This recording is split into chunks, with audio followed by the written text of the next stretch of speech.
Hello बच्चों, कैसे हैं? आई होप अच्छे होंगे। मेरा नाम है हर्षित और स्वागत है आपका मेरे यूट्यूब चैनल बायोलॉजी क्लासेस में। आज अपन एक नया चैप्टर स्टार्ट करते हैं, chapter number 17, that is breathing and exchange of gases.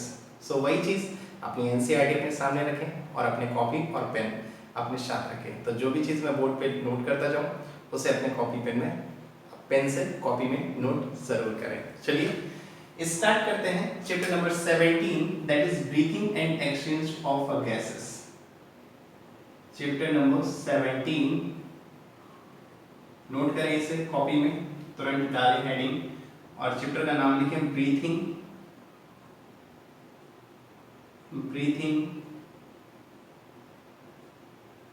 And exchange of gases. Breathing and exchange of gases. ठीक है, ये आपका आज का टॉपिक है। इस चैप्टर को हम लोग पढ़ेंगे बिल्कुल वैसे ही जैसे हमने डाइजेशन एंड एब्जॉर्प्शन खत्म किया, पूरा फील के साथ, एकदम एक एक चीज इमेजिन करके। ठीक है, तो वैसे ही स्टार्ट करते हैं। सबसे पहले नाम से मतलब समझते हैं। क्या है कि चीजों को याद नहीं करना, बस उसका मतलब समझना है, अपने आप याद रहेगी। तो सबसे पहले मतलब समझते हैं कि एक्चुअली ब्रीदिंग का क्या मतलब होता है। ब्रीदिंग को हम लोग एक और चीज कहते हैं, दैट इज, चलो नीचे भी डिफिनेशन लिखते हैं तो उसमें समझ में आ जाएगा कि एक्चुअली एनसीईआरटी जो कहती है वो क्या कहती है कि ब्रीदिंग क्या है। ब्रीदिंग को कहती है the process of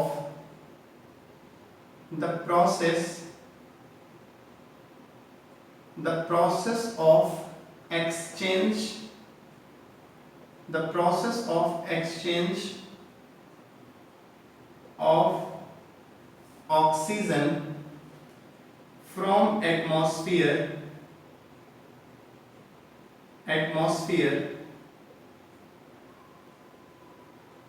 by the CO2 produced in the cells.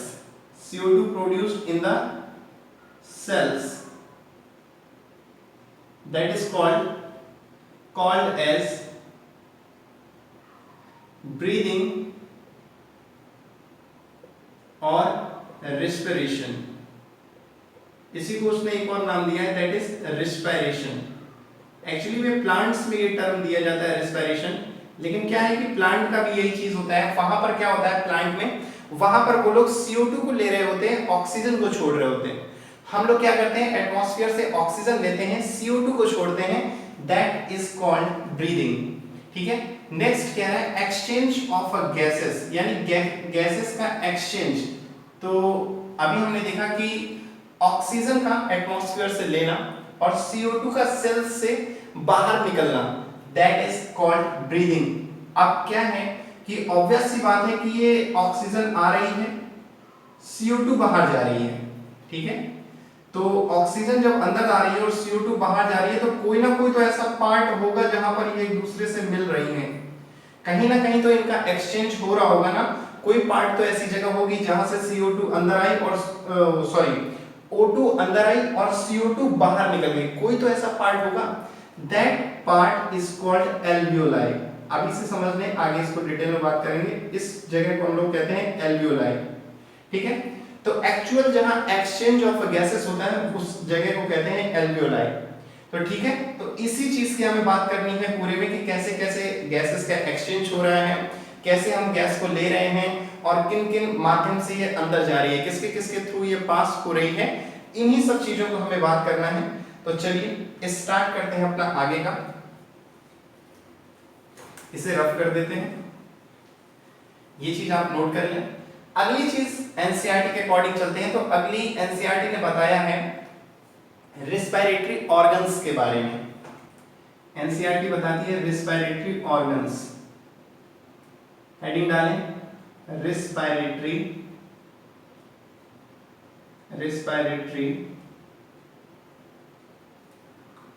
Organs. Simple सा, किसमें कौन सा ऑर्गन पाया जाता है रेस्पिरेशन के लिए, सांस लेने के लिए, तो सबसे पहले हम लोग अगर बात करें तो जो ये रिस्पिरेटरी ऑर्गन्स हैं वो ऑर्गेनिज्म में, एनिमल्स में डिपेंड करते हैं दो चीजों पर। दो चीजें कौन कौन सी होती हैं? एक्चुअली में पहली चीज जो होती है वो होती है level of organisation. Level of organisation, पहली चीज लेवल ऑफ ऑर्गेनाइजेशन कैसा है उस ऑर्गेनिज्म का।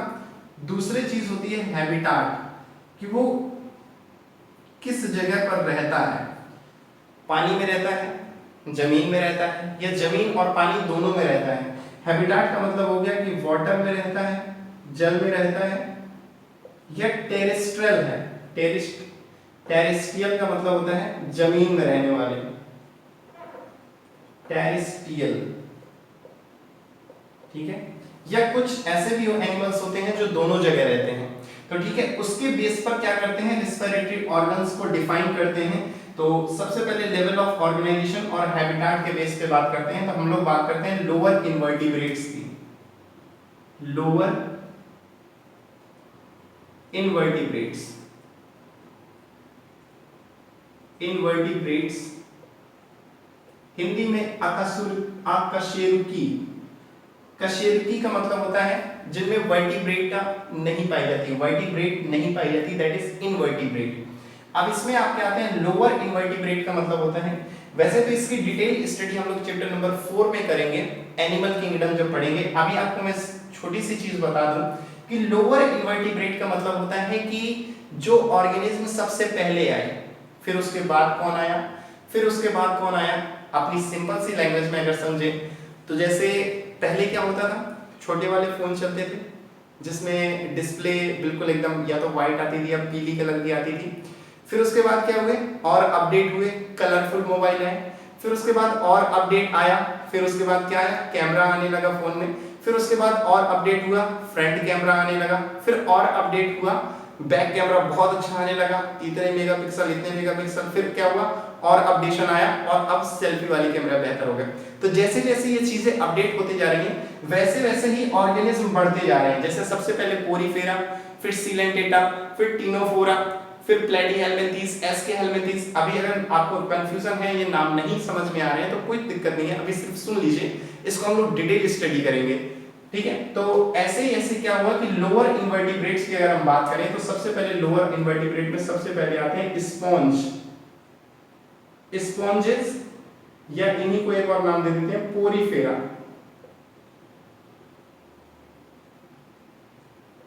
अगले हैं स्पॉन्जेस के बाद सीलेंट्रेटा, सीलेंट्रेट्स, या तीसरे प्लेटीहेल्मिंथीस।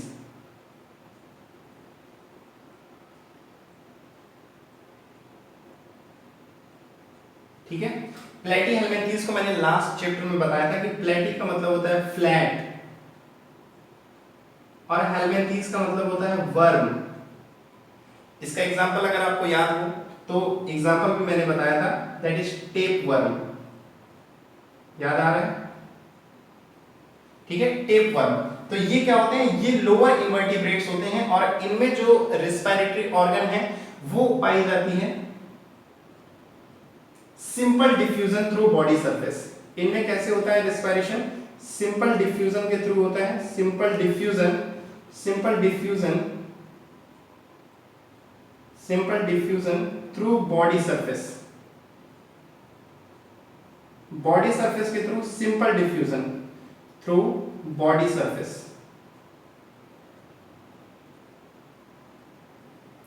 ठीक है,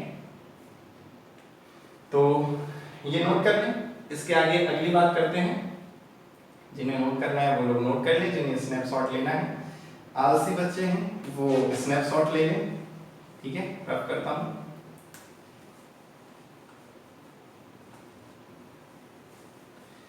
फिर अगली बात करते हैं, हमने लोअर इनवर्टिब्रेट की बात कर ली, अब हम बात करते हैं इंसेक्ट में। इंसेक्ट में अगर हम बात करें तो इंसेक्ट में क्या होता है, network of trachea, network of trachea, trachea का एक नेटवर्क होता है जिसे हम लोग कहते हैं ट्रैकियल ट्यूब्स, ट्रैकियल ट्यूब्स जिसे कहते हैं, उसके थ्रू क्या होता है, रेस्पिरेशन होता है इंसेक्ट में। ठीक है, अगली अगर हम बात करें तो अगला हम बात करते हैं अपन लोगों की, तो हम लोग बात करेंगे मैमल्स की, हम लोग बात करेंगे बर्ड्स की, हम लोग बात करेंगे रेप्टाइल्स की।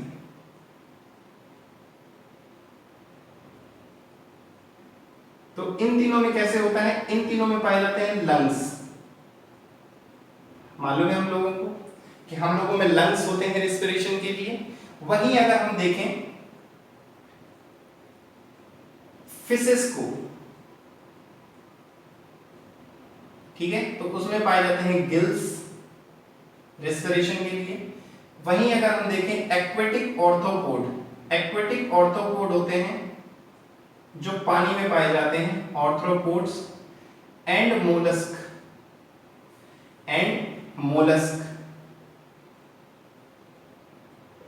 मोलस्क जिसमें आपका एग्जांपल आता है ऑक्टोपस। ठीक है, तो इनमें भी क्या पाए जाते हैं, गिल्स पाए जाते हैं, इनमें भी क्या पाए जाते हैं, गिल्स पाए जाते हैं रेस्पिरेशन के लिए।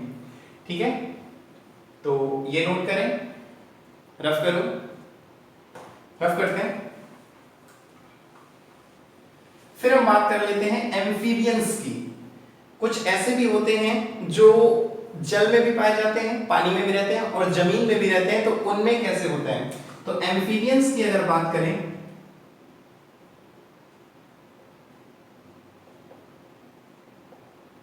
एम्फीबियंस एक्चुअली में जो एम्फी का मतलब होता है, एम्फी का मतलब होता है बोथ, यानी कि जो पानी और टेरेस्ट्रियल दोनों जगह पर रहे हैं। मैं शॉर्ट में लिख देता हूं वाटर और टेरेस्ट्रियल। ठीक है, तो जो पानी और जमीन दोनों में रहे हैं उनको, ऐसे एनिमल्स को एम्फीबियंस कहते हैं। इनमें क्या होता है, इनमें मॉइस्ट स्किन, मॉइस्ट स्किन, इनकी जो मॉइस्ट स्किन होती है, एम्फीबियंस में क्या होता है कि जब ये पानी में होते हैं तो सांस नहीं लेते, इनकी स्किन के थ्रू रेस्पिरेशन होता है। वहीं अगर हम बात करें अर्थवर्म की, एनिलिडा की, एनिलिड्स, एनिलिड्स का एग्जांपल आपका अर्थवर्म। ठीक है, अर्थवर्म की अगर बात करें तो इनमें भी क्या होता है, moist cuticle skin, moist cuticle skin, ये रेस्पिरेशन के लिए होता है।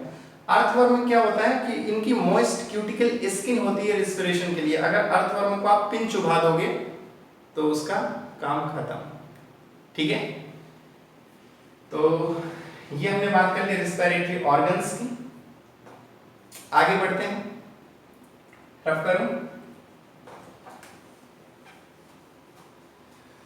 हो कहने वाले मुझको फरेबी, कौन फरेबी है ये बता, क्या जिसने कम लिया प्यार के खातिर, या जिसने प्यार को बेच दिया। अगली हेडिंग डालो, रिस्पिरेटरी ट्रैक्ट। अगली हेडिंग क्या डालेंगे, रिस्पिरेटरी ट्रैक्ट, रेस्पिरेटरी ट्रैक्ट।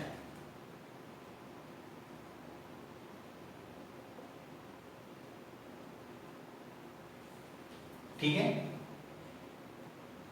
तो रेस्पिरेटरी ट्रैक्ट का मतलब होता है, सबसे पहले तो ट्रैक्ट का मतलब समझते हैं। ट्रैक्ट वर्ड लिया गया है ट्रैक से। आपने सुना है कि हमेशा राइट ट्रैक पे चलो, अपने ट्रैक पे चलो, ऐसा आपने सुना होगा। तो ट्रैक का मतलब होता है कि कोई दो चीजें हैं उसके बीच में ही आपको चलना है। ठीक है, गाड़ी हमेशा सही ट्रैक पे चलाओ, ऐसा सुना है। तो ट्रैक का मतलब हो गया अपने राइट पाथ पे, कौन कौन सा कैसा कैसा आपका पाथ है उस पे चलना। ठीक है, तो ऐसे ही रिस्पिरेटरी का अपना एक ट्रैक है, रिस्पिरेशन का भी अपना एक ट्रैक है कि कैसे कैसे हम जब सांस लेते हैं तो किन किन माध्यमों से वो जाती है लंग्स में, उसका अपना एक ट्रैक है। उस ट्रैक के बारे में बात करते हैं। पहले नोट कर लेते हैं, फिर मैं आपको समझा देता हूं। तो सबसे पहले नोट करें, दैट इज नॉस्ट्रिल्स। नॉस्ट्रिल्स, ठीक है। नॉस्ट्रिल्स से हम आगे चलेंगे, तो नॉस्ट्रिल्स से जैसे ही आगे चले, एक्चुअली नॉस्ट्रिल्स क्या होते हैं, ये जो आगे आपके दो ये नाक में दो छेद दिख रहे हैं, दैट इज नॉस्ट्रिल्स। हमने ऐसे सांस लिया तो नॉस्ट्रिल से सांस अंदर गई। अब कैसे कैसे आगे आगे बढ़ रही है उसकी बात कर रहे हैं। तो नॉस्ट्रिल से गई कहां पर, नेजल चैम्बर, नेजल चैम्बर, और नेजल चैम्बर में भी कैसे, through nasal passage, through nasal passage, nasal passage के थ्रू, ठीक है। नेजल चैम्बर से फिर आगे बढ़े, तो नेजल चैम्बर से फिर आगे बढ़े तो कहां गए, फिर अंदर और बढ़ते हैं आगे, तो अंदर हम देखते हैं नेजोफेरिंग्स। नेजोफेरिंग्स में खुलते हैं, अभी मैं समझाता हूं नेजोफेरिंग्स क्या होते हैं, लिख लीजिए पहले नेजोफेरिंग्स। एक्चुअली आपने सुना होगा फेरिंग्स, सर हमने फेरिंग्स तो सुना है, नेजोफेरिंग्स क्या है। तो नेजोफेरिंग्स एक्चुअली में फेरिंग्स का पार्ट है। फेरिंग्स के 3 पार्ट होते हैं, कौन कौन से होते हैं यहीं पर नोट कर लें, nasopharynx, nasopharynx, then oropharynx, last one is laryngopharynx, laryngopharynx, ठीक है। फिर नेजोफेरिंग्स से आगे जब बढ़े, तो नेजोफेरिंग्स से नीचे गए तो हमें क्या मिला, ग्लॉटिस वाला हिस्सा मिला, ग्लॉटिस, ठीक है। जैसे हमने फूड के बारे में पढ़ा था कि खाना खाते हैं तो कैसे कैसे अंदर जाता है, ओरल कैविटी, ओरल कैविटी के बाद देन ग्लॉटिस, एपिग्लॉटिस, ईसोफेगस, फिर stomach, small intestine, large intestine, वैसे ही एयर का पैसेज हम लोग पढ़ रहे हैं। तो हमने बात करी ग्लॉटिस, ठीक है। अब हवा कहां पहुंच गई, ग्लॉटिस। ग्लॉटिस से फिर कहां जाएगी, लैरिंग्स वाले रीजन पे जाएगी, ठीक है, लैरिंग्स वाले रीजन पे जाएगी। अब लैरिंग्स क्या होता है, लैरिंग्स is a sound box of humans. लैरिंग्स को हम लोग कहते हैं साउंड बॉक्स। और अगर एक क्वेश्चन और आपसे पूछ दे, कि कई बार पूछ देता है बर्ड्स में साउंड बॉक्स क्या होता है, बर्ड्स में साउंड बॉक्स क्या होता है, तो दैट इज शायरिंग्स, ठीक है। ये याद रखिएगा कि हम लोगों में जो होता है साउंड बॉक्स वो लैरिंग्स होता है, और बर्ड्स में जो होता है वो सायरिंग्स होता है। तो लैरिंग्स में गए, लैरिंग्स के बाद आते हैं ट्रैकिया, ट्रैकिया, इसी को हमने एक और नाम दिया था, that is wind pipe, wind pipe, ठीक है। अब ट्रैकिया से अंदर जा रही है, ठीक है, ट्रैकिया तक पहुंच गई। अब ट्रैकिया क्या होगा, कल मैं आपको बताऊंगा, आज वाले लेक्चर में तो नहीं पॉसिबल हो पाएगा, कल जो लेक्चर आएगा उसमें हम लोग बात करेंगे कि ये ट्रैकिया है और ये ट्रैकिया कैसे डिवाइड करती है, ठीक है। ये ट्रैकिया डिवाइड करती है और लंग्स में जाकर खुलती है, राइट और लेफ्ट लंग, ठीक है। तो हम लोग लंग्स का पूरा स्ट्रक्चर पढ़ेंगे तो उसमें डिटेल में स्टडी करेंगे। तो ट्रैकिया, ट्रैकिया देन ओपन होगी कहां पर, आपकी लंग्स में जाकर, और लंग्स में पहले ही कई सारी ब्रांचेस होंगी, तो वो ब्रांचेस को हम लोग क्या कहेंगे, सबसे पहली वाली ब्रांच को कहेंगे प्राइमरी ब्रोंकियोल, प्राइमरी ब्रोंकियोल, ठीक है। देन प्राइमरी के बाद कौन सी आएगी, सेकेंडरी ब्रोंकियोल, सेकेंडरी ब्रोंकियोल, ठीक है। सेकेंडरी के बाद देन आएगी आपकी टर्शरी ब्रोंकियोल, टर्शरी ब्रोंकियोल, ठीक है। अब इसी के आगे यहां लिखते हैं, इसी के आगे टर्शरी ब्रोंकियोल के आगे ही बात कर रहे हैं, ठीक है। टर्शरी ब्रोंकियोल के आगे that is last terminal bronchiole, terminal bronchiole, terminal bronchiole, समझ में आ रहा है, terminal bronchiole. Terminal bronchiole then open होगा एल्वियोलाई में, एल्वियोलाई, और एल्वियोलाई आपका क्या था, हमने पहले ही बात करी थी कि एल्वियोलाई जो है आपका वो है actual exchange part, this is exchange part, exchange part जहां पर एक्चुअल गैसेस का एक्सचेंज होता है। वास्तविकता में ऑक्सीजन आई, CO2 बाहर गई, तो ये जो एक्सचेंज होगा दैट इज हैपनिंग एल्वियोलाई, ठीक है। और नेक्स्ट अगर हम बात करें कि ये जो नॉस्ट्रिल से स्टार्ट होकर के आपका टर्मिनल ब्रोंकियोल तक, ठीक है, नॉस्ट्रिल से लेकर के कहां तक, टर्मिनल ब्रोंकियोल, आई होप कि आप लोगों को दिख रहा होगा ये, टर्मिनल ब्रोंकियोल तक, नॉस्ट्रिल से लेकर टर्मिनल ब्रोंकियोल तक, ये क्या है, that is conducting part, that is conducting part. इस वाले रीजन को हम लोग कहते हैं कंडक्टिंग पार्ट। एक्चुअली में ये सिर्फ एयर को कंडक्ट करती है, कंडक्ट का मतलब होता है जिसके थ्रू एयर अंदर आए, ठीक है। और इस कंडक्टिंग पार्ट का और भी काम होते हैं। इस कंडक्टिंग पार्ट के जो काम होते हैं वो कौन कौन से होते हैं, सबसे पहले देख लेते हैं, ऐसे स्टार्ट पॉइंट बना लेते हैं कि इस कंडक्टिंग पार्ट का, इसकी हम लोग बात कर रहे हैं, इस वाले पार्ट की, ठीक है। इस कंडक्टिंग पार्ट का काम क्या होता है, सबसे पहली चीज ये होती है कि ये क्लियर करती है फॉरेन पार्टिकल्स को, यानी कि क्लियर फॉरेन पार्टिकल्स। हवा में अगर कोई भी बैक्टीरिया है, कोई भी फॉरेन पार्टिकल है, उसको क्लियर करती है, तो क्लियर फॉरेन पार्टिकल्स को क्लियर करती है। देन ये ह्यूमिडिफाइज करती है एयर को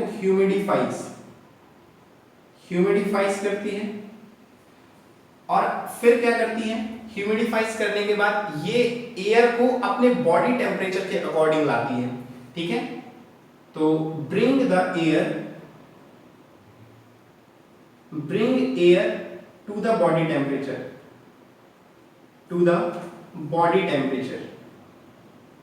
बॉडी टेम्परेचर। अब आप सोच रहे होंगे कि ये बॉडी टेम्परेचर में लाती है, इसका क्या मतलब है। तो बॉडी टेम्परेचर में लाने का मतलब होता है कि जैसे कुछ लोग बहुत ज्यादा ठंडे प्रदेश में रहते हैं, मतलब जैसे कोई रशिया में रहता है या कोई ऐसी जगह रहता है जहां बहुत बर्फ गिरती है, तो वहां पर क्या होता है कि आपने देखा होगा कि पानी, बोतल ऐसे करो ना, पानी नीचे गिरता है तो बर्फ बन जाता है। तो हम सांस लेते हैं तो हमारी एयर क्यों नहीं जम जाती, अंदर भी तो हमारे सलाइवा है, म्यूकस है, ये सब क्यों नहीं जम जाता। तो ये एक्चुअली में काम होता है कंडक्टिंग पार्ट का। ये जो होती है एयर को क्या करती है, बॉडी टेम्परेचर, हमारी जितना बॉडी का टेम्परेचर होता है 37 डिग्री सेंटीग्रेड, उसी के अकॉर्डिंग ले आती है।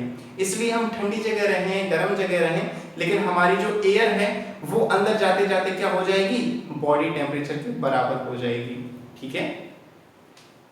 तो ये जितना आज समझाना था उतना हो गया, और आई थिंक कि आज के लेक्चर में इतने रखते हैं। थोड़ा सा ये चीजें हैं, इससे आप डाइजेस्ट करें। आज पहला लेक्चर है तो एक तरह से इंट्रोडक्टरी लेक्चर भी है कि मैंने सिर्फ मतलब समझाया कि एक्चुअली ब्रीदिंग और एक्सचेंज ऑफ गैसेस का क्या मतलब है, ठीक है। कल हम इसकी पूरी डिस्कस करेंगे फिगर की, क्योंकि आज अगर मैं फिगर बनाऊंगा तो ये लेक्चर बहुत ज्यादा लंबा हो जाएगा, क्योंकि पूरा ही फिगर डिस्कस करना है। लंग्स का पूरा फिगर डिस्कस करेंगे कैसे कैसे, ठीक है। लंग्स में कौन कौन सी बीमारी लग जाती है, लंग्स के कितने पार्ट होते हैं, हर पार्ट के कितने लोब होते हैं, तो ये सब चीजें कल बात करेंगे। बहुत ही इंटरेस्टिंग सा लेक्चर है और बहुत ही इंपॉर्टेंट लेक्चर है।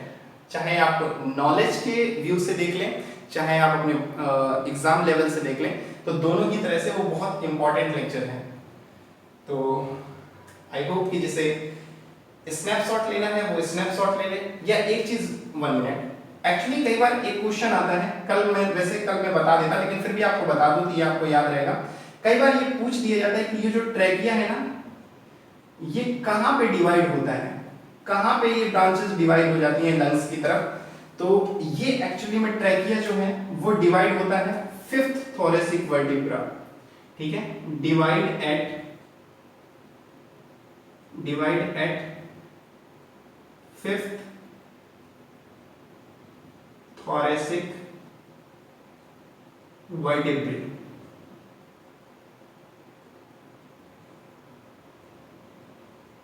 ठीक है, फिफ्थ थोरेसिक वर्टिब्रे पे ये डिवाइड होती है। ये जो ट्रैकिया है ये डिवाइड कहाँ होता है, पांचवें थोरेसिक वर्टिब्रा पे ये ट्रैकिया डिवाइड होता है। सो आई होप कि आप लोगों को ये समझ में आ गया होगा। तो सबसे पहले एक बार फिर से देख लेते हैं कि सबसे पहले एयर कहाँ गई, nostrils, then nasal chamber, nasal chamber के बाद नेजल पैसेज। ये चैम्बर जो किनारे के साइड के पार्ट होते हैं ये चैम्बर होता है पूरा अंदर का, और उसी में क्या होता है, नेजल पैसेज होता है। तो हमने कहा nasal chamber through nasal passage. फिर उसके बाद आपने देखा होगा कि अंदर की तरफ दो नॉस्ट्रिल्स कह लो या नेजोफेरिंग्स उसे कहते हैं। कई बार क्या होता है कि जुकाम होता है और ऐसे कर देते हैं, तो जो भी जुकाम होता है वो अंदर चला जाता है, तो जहां से अंदर जाता है उसी को कह रहे हैं हम लोग नेजोफेरिंग्स। तो एयर वहां से फिर अंदर गई, फिर वहां से होती हुई कहाँ गई, ग्लॉटिस वाले रीजन में गई, ग्लॉटिस वाले रीजन से फिर लैरिंग्स में गई, लैरिंग्स से फिर कहाँ गई, ट्रैकिया में गई, ट्रैकिया के बाद देन ब्रोंकियोल के part, primary bronchiole, secondary bronchiole, tertiary bronchiole, then terminal bronchiole. और टर्मिनल ब्रोंकियोल से फर्दर कहाँ चली जाएगी, एल्वियोलाई में चली जाएगी, जहां पर क्या होगा, एक्सचेंज ऑफ गैसेस, ऑक्सीजन अंदर जाएगी और जो CO2 है वो सेल्स से बाहर आएगी। तो आज इतना ही रखते हैं। सो एंजॉय करते रहें और पढ़ते रहें। Thank you.